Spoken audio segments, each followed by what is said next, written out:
Muito obrigado, Sr. Professor Paz Ferreira. Começo por lhe agradecer o convite que me endereçou para participar nesta conferência e exprimo também o privilégio que tenho em colaborar com o CIDEF no ritmo intenso de iniciativas que vem desenvolvendo ao longo dos anos. Cumprimento também os colegas de mesa e todos a audiência. Foi-me pedido que respondesse a uma questão concreta. A União Bancária resolve? Ponto de interrogação. A pergunta envolve uma pluralidade de vertentes. Procura-se, por um lado, saber se a criação da União Bancária resolveu ou resolve a deficiência estrutural que ocorria no sistema financeiro e que esteve em parte na origem da crise financeira e, por outro lado, perceber se a criação recente do Mecanismo Único de Resolução, um dos pilares da União Bancária, constitui uma solução para bancos problemáticos, à semelhança do que aconteceu no passado com o Banif e o Novo Banco. Ao procurar as respostas para estas duas questões, lembrei-me da célebre frase de um jogador de futebol que parece poder aplicar-se ao comportamento da União Europeia quando, diante de uma crise, procura uma solução. O jogador de futebol, explicando o que a sua equipa tinha feito, contou: quando estávamos à beira do abismo, tomamos a decisão certa, demos um passo em frente. Essa parece ser a estratégia da União... Como? É um treinador, não? É um mito, enfim, ao jogador e ao treinador, há várias versões. Essa Seja um antigo treinador do Porto, por exemplo. parece que foi um lateral direito de do meu clube de coração, não é? Um antigo lateral direito do clube do coração. É verdade, é verdade. Estamos sempre no Porto. Essa parece ser a estratégia da União Europeia nas últimas décadas. Perante o abismo, dá um passo em frente. Vejamos. Na década de 90, pujante de crescimento económico e galvanizada politicamente pela queda do Muro de Berlim e pela consequente reunificação alemã, a então Comunidade Europeia decidiu aprofundar a união política. No entanto, face ao impasse relativo à indefinição do modelo político, decidiu avançar no aprofundamento do modelo económico, criando uma união económica e monetária pouco pensada e estruturada, porquanto pensada e construída em termos de crescimento económico e baseada em premissas teóricas dos anos 60, nomeadamente o Prémio Nobel da Economia Robert Mundell, sobre zonas monetárias ótimas que, no entanto, não se aplicavam nem se encontravam na então Comunidade Europeia. Com a União Económica Monetária, procurava-se mimetizar na Europa o modelo monetário norte-americano. A consequência foi que, na impossibilidade de se gizar um novo modelo político para a Europa, avançou-se num novo modelo económico com resultados que, uma década depois, estavam à vista de todos. Na verdade, cedo ficou claro que a Europa não dispunha de um orçamento federal que permitisse acorrer de forma efetiva a choques económicos assimétricos e a concretizar a ideia de solidariedade presente no texto dos tratados. A propósito de solidariedade, recordo apenas que em 1992 o Tratado de Maastricht procedeu à alteração do agora, digamos, famoso regime de auxílio de Estado ou ajuda de Estado para permitir a reunificação alemã e que ainda hoje, no texto dos tratados, o artigo 107, número 2, a linha C, a propósito de auxílio de Estado, refere-se expressamente à exceção aos auxílios atribuídos a certas regiões da antiga República Federal da Alemanha. Isto a propósito da solidariedade europeia para com a Alemanha em 90. Mais tarde, já na década de 2000, eu nunca sei verdadeiramente como designar a década passada, tivemos os anos 80, os anos 90, enfim, tivemos a década de 2000, e perante as dificuldades causadas pela crise financeira de 2007-2008, a União Europeia aprovou legislação, onde destaco o Tratado Orçamental e os pacotes vulgarmente designados de Six-Pack e Two-Pack, que correspondiam a uma tentativa de unificação orçamental europeia, mas que, em rigor, nada resolviam de concreto, uma vez que possuíam objetivos quase exclusivamente preventivos, visando, antes de mais, controlar as economias mais débeis da União Europeia, como a portuguesa ou a grega. Tudo isto na década passada, durante a qual, recordo, a mesma Alemanha e a França foram condenadas pelo Tribunal de Justiça da União Europeia por terem violado o Pacto de Estabilidade e Crescimento. Repito, e convém não esquecer, a Alemanha não tinha sido penalizada em 2003 por ter infringido o Pacto de Estabilidade e Crescimento numa demonstração de solidariedade europeia para com a Alemanha anterior à crise. Mudam-se os tempos, mudam-se as vontades. Eis-nos então chegados a estes tempos. Neste momento, a União Europeia já não culpa exclusivamente os Estados-membros pela emergência da crise financeira e reconhece que esta se deve também ao mau funcionamento do sistema bancário, como se viu, por exemplo, no caso da Irlanda, e ao efeito de contágio daí decorrente. A União Bancária surge, por conseguinte, como resposta a um problema central verificado em diversos Estados-membros no contexto de crises financeiras cruzadas, resultante do contágio entre Estados-membros de um sistema financeiro marcado pela circunstância de o BCE não poder atuar como financiador de última instância dos governos nacionais e da consequente realidade de a Banca Nacional ser, em grande parte, financiadora do último recurso dos Estados. Este facto motivou a fragmentação do sistema financeiro existente nos Estados-membros, pondo à vista a fragilidade de alguns sistemas bancários, em parte motivadas também pela necessidade de cumprimento das novas regras de Basileia III, levando à perda de confiança dos depositantes, ao agravamento das condições de financiamento dos Estados e particulares, à ampliação do risco sistémico e a fenómenos de nacionalização do sistema bancário, como sucedeu na Irlanda e, de alguma forma, em Espanha e em Portugal. É neste contexto que surge a União Bancária, constituída pelos 3 pilares, enfim, que foram falados ao longo do dia de hoje. O primeiro pilar, o Mecanismo Único de Supervisão, já plenamente afirmado, que atribui a função de supervisão prudencial ao BCE ao nível dos grandes grupos europeus, que é atualmente responsável pela supervisão direta de 123 grupos bancários na União Europeia. O segundo pilar, o Mecanismo Único de Resolução, nos termos do qual, desde janeiro de 2016, deste ano, as resoluções devem ser, sobretudo, financiadas pelos acionistas e pelos credores dos bancos, em aplicação do princípio segundo o qual as perdas devem ser suportadas, em primeiro lugar, pelos acionistas e credores, não recorrendo a fundos do Estado.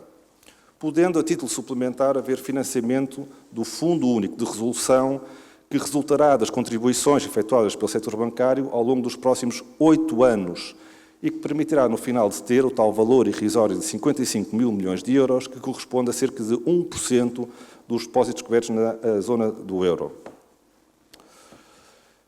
Para este mecanismo foi criada uma autoridade central, o Conselho Único de Resolução, agência independente da União Europeia que se tornou operacional desde janeiro de 2016 e cuja denominação me faz recordar vagamente o Conselho da Revolução, que é, em última instância, responsável pela decisão de iniciar a resolução de um banco e por exercer diretamente a função de resolução em todas as instituições que sejam sujeitas à supervisão direta do BCE. A primeira observação é saber se este Conselho Único de Resolução será suficientemente ágil para permitir a efetiva resolução de grandes bancos a nível europeu, o que eu duvido. Por outro lado, há aqui uma divisão de competências entre este Conselho Único de Resolução e os bancos centrais nacionais, que continuam a ter competências de resolução relativamente a pequenos e médios bancos, que traz associada alguma esquizofrenia entre quem decide, o Conselho Único de Resolução, e quem paga, os depositantes e obrigacionistas e, em última análise, os contribuintes nacionais. E reparem que não sou eu que digo isto e que não afirmo esta esquizofrenia. É o próprio Governador do Banco de Portugal que, em declarações ontem preferidas, vem dizer isto, o que não deixa de ser extraordinário. Tudo isto se entronca, como veremos adiante, aliás, num problema central da União Bancária, que é o da sua falta de legitimidade democrática. Este mecanismo único de resolução não pode, por isso, ser visto como uma bala mágica que é capaz de solucionar os problemas de risco sistémico verificados. Na verdade, a União Europeia é totalmente inexperiente neste domínio, uma vez que, no passado, falências de bancos foram solucionadas sem recurso a mecanismos de resolução, como foi o caso através de intervenções públicas, a Irlanda ou Suécia no início da década de 90, ou de nacionalizações, aliás, como ocorreu em Portugal, por exemplo, com o BPN. Tudo depende, portanto, da forma como o mecanismo único de resolução vier a ser utilizado no futuro. E é aqui que parece que Portugal está a servir de cobaia da União Europeia. Se a Troika é hoje entendida como um balão de ensaio ou uma experiência da União Europeia face à crise financeira que surgiu, e aliás curioso que hoje mesmo o Tribunal de Contas Europeu tenha vindo dizer num relatório que a Troika foi uma experiência, e foi uma experiência mal efetuada pela Comissão Europeia, está dito hoje em documento oficial emitido pelo Tribunal de Contas Europeu. É também verdade que o mecanismo único de resolução parece ser também ele, tem vindo a ser testado em Portugal, nomeadamente no caso de Banif, para eventualmente ser utilizado noutros Estados-membros, através da imposição de um fenómeno de concentração bancária transeuropeia, em que no final apenas os grandes bancos sobreviverão. Enfim, digamos que depois da história triste dos ensaios de medicamentos em seres humanos, agora temos ensaios com bancos e contribuintes portugueses envolvidos. É, aliás, curioso que esta questão da concentração bancária transeuropeia não tenha sido suscitada por ninguém. Enfim, queria aqui suscitar um ponto, e trago em parte esta minha intervenção escrita, mas esta parte não está escrita, que diz respeito à circunstância de que, com a aquisição do Banif, recentemente efetuada pelo Santander, o Santander não teve que notificar autoridades da concorrência porque se tratou de uma situação de resolução. Ora, a notificação da aquisição de um banco por outro banco normalmente demora cerca de um ano a ser apreciada pelas autoridades de concorrência, como foi no caso do BCP e BPI em 2006. E atendendo às cotas de mercado que o Santander mais Banif em Portugal tem em algumas zonas, por exemplo nas ilhas, eu tenho dúvidas a que essa operação fosse autorizada pela Comissão Europeia se não fosse através da resolução que ocorreu. E, portanto, digamos que com esta operação conseguiu-se fazer entrar pela janela aquilo que a porta estaria fechada devido à aplicação do regime de controle prévio de concentrações. O que, aliás, revela outra esquizofrenia. A mesma Comissão Europeia que incentiva essa aquisição, porventura seria a mesma Comissão Europeia que, em sede da apreciação de concentração prévia da operação, não autorizaria a operação. Mas adiante. Ficou apenas só por referir o terceiro pilar da União Europeia, o Mecanismo Único de Garantia de Depósitos, que também não avançou neste momento e que parece que irá avançar mais tarde. Descritos os pilares da União Europeia, é tempo de responder às duas questões que suscitamos inicialmente. Comecemos pela primeira. A criação da União Bancária resolveu ou resolve a deficiência estrutural que se verificava no sistema financeiro? Creio que não. Desde logo, atendendo a três observações que irei fazer.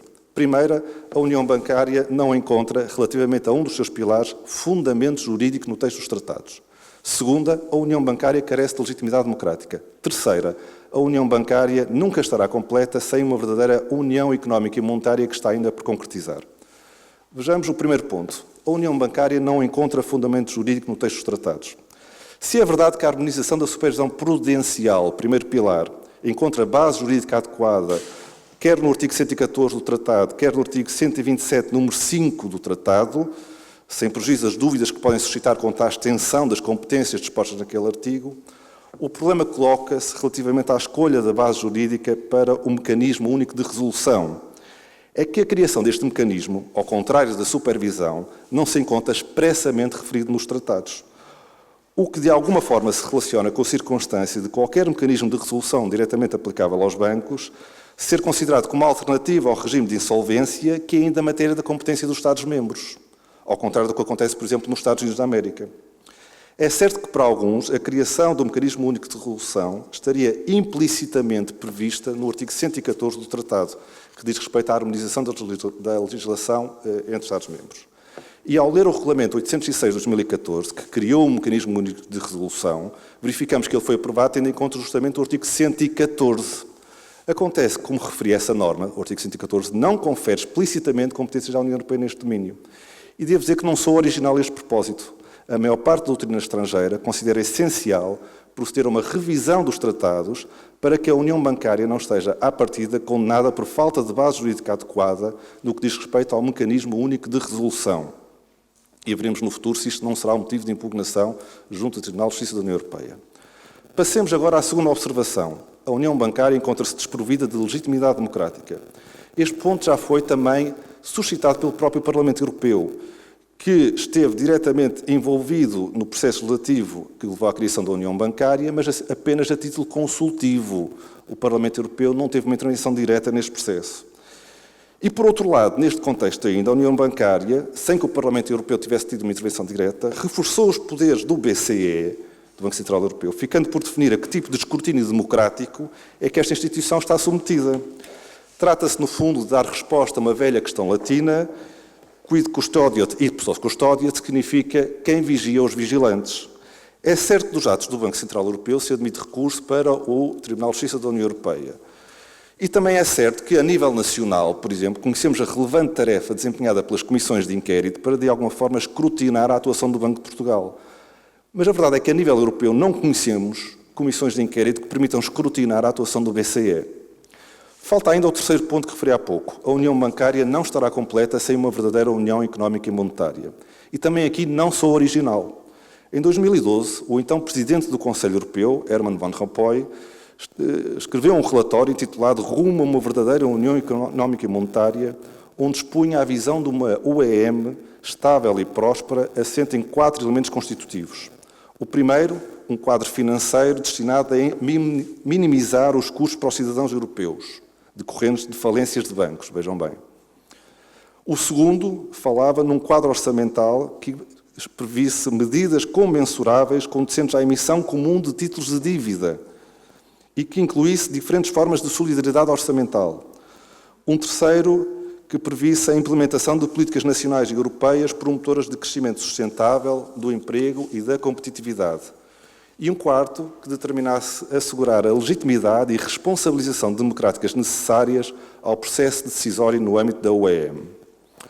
Ora, se é possível perante isto dizer que a União Bancária procura dar resposta ao primeiro elemento constitutivo da nova União Económica e Monetária, criando um quadro financeiro que procura, de alguma forma, minimizar os custos para os cidadãos europeus, a verdade é que estão por concretizar os 3 outros elementos constitutivos. Pergunto, onde é que estão as medidas condizentes à emissão comum de títulos de dívida? Ou as formas de solidariedade orçamental que permitissem, nomeadamente através de um verdadeiro orçamento da União Europeia, acorrer a choques económicos assimétricos verificados no passado?